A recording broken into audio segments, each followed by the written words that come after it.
Welcome to our channel. నేను మీ Prashanth. Real ఎస్టేట్లో investment చేద్దాం అనుకుంటున్నారో అయితే ముఖ్యంగా తెలంగాణలో ఎక్కడెక్కడ ఇన్వెస్ట్మెంట్ చేస్తే బాగుంటుంది అనే విషయాలు అయితే తెలుసుకుందాం. దీని గురించి అయితే మాట్లాడేందుకు ప్రస్తుతం మనతో పాటు రియల్ ఎస్టేట్ ఎక్స్పర్ట్ నడ్డూరి రవికుమార్ గారు ఉన్నారు. నమస్తే అండి. నమస్తే సార్, ఇప్పుడు తెలంగాణలో ప్రస్తుతం రియల్ ఎస్టేట్ ఏ విధంగా ఉంది? ఇన్వెస్ట్మెంట్ చేద్దాం అనుకునే వాళ్ళకి తెలంగాణలో ఏ ఏరియాస్ ప్రిఫర్ చేస్తారు? ఇప్పుడు తెలంగాణ అన్నారు.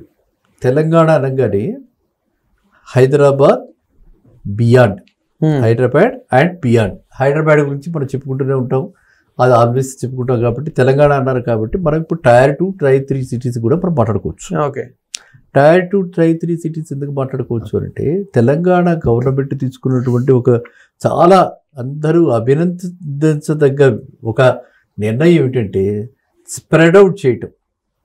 ఏదైనా సరే ఇప్పుడు మనకి ఇక్కడ టీ హబ్ ఉంది, ఆ టీ హబ్ లాంటిదే చిన్నవి ఇంక్యుబేషన్ సెంటర్స్. వీటిలో టీ హబ్ అంటే ఏంటి?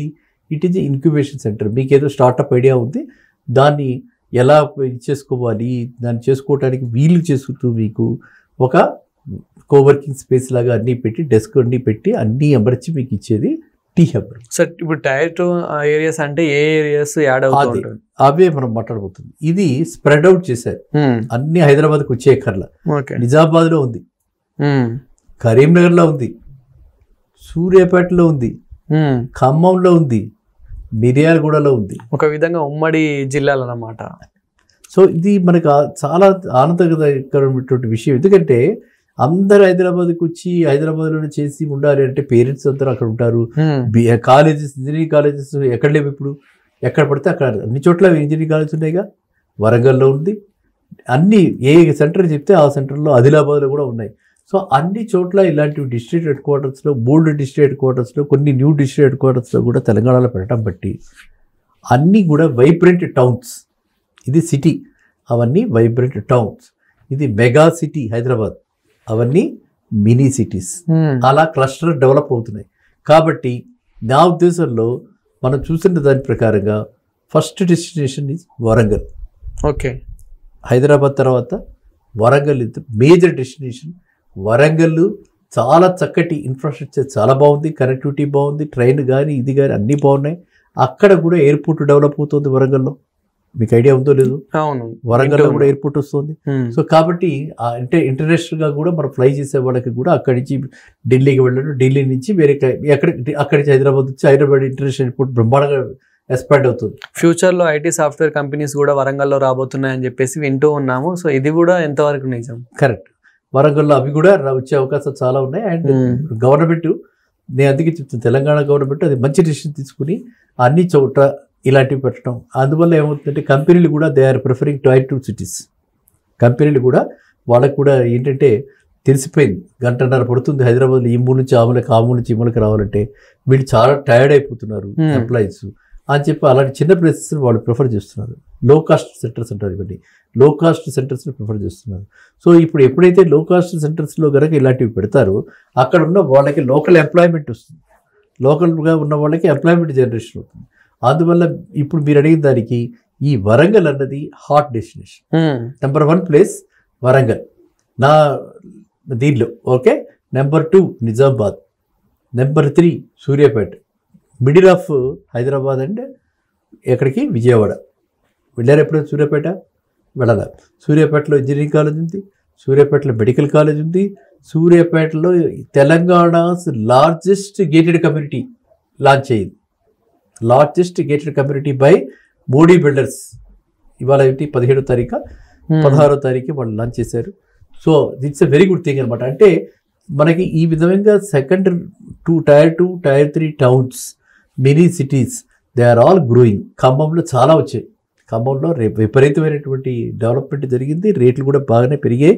అండ్ ఖమ్మం చుట్టుపక్కల కూడా చాలా ఇంజనీరింగ్ కాలేజెస్ ఉన్నాయి. మధిర వెరీ వెరీ అంటే ఎప్పటి నుంచో ఓల్డ్ టైం నుంచి కూడా మధిరలో బిజినెస్ చాలా బాగా జరుగుతుంటుంది మధిర. సో ఈ విధంగా మనకి క్లస్టర్ డెవలప్మెంట్స్ అక్కడక్కడ క్లస్టర్స్ వస్తున్నాయి. ఇప్పుడు హైదరాబాద్కి నియరెస్ట్ క్లస్టర్గా తీసుకుంటే మనకి చౌటుప్పల్ దగ్గర కూడా చాలా డెవలప్మెంట్ వస్తుంది. తర్వాత సూర్యాపేట, తర్వాత కోదాడ, ఈ రోడ్డు మీద, అట్లా ప్రతి రోడ్డు మీద కూడా మనం చూస్తున్నాం.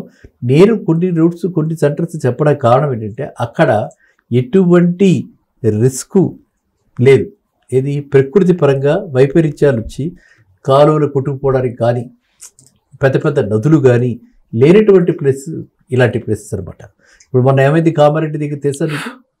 కామారెడ్డి దగ్గర ఏమైంది, బ్రీచ్ అయింది.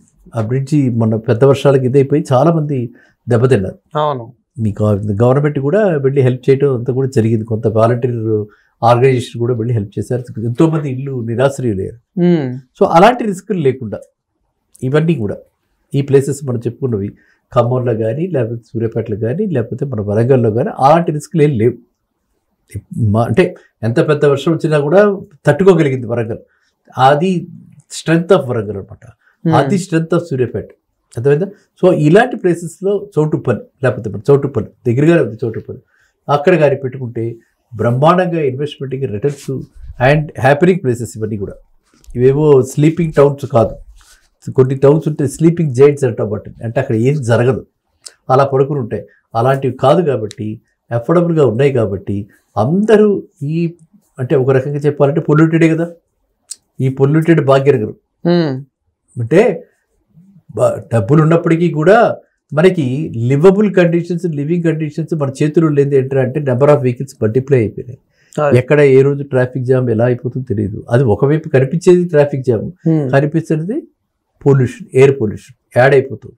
సో కాబట్టి ఈ రిస్కులు ఏం లేకుండా చక్కగా టౌన్ ప్లాన్ టౌన్స్ ఇవన్నీ. ఇంత సంగారెడ్డి, మరి దీని నెక్స్ట్ డోర్ ఉంది Sangareddy. We have forgotten Sangareddy, Sadashivpet, Zaheerabad.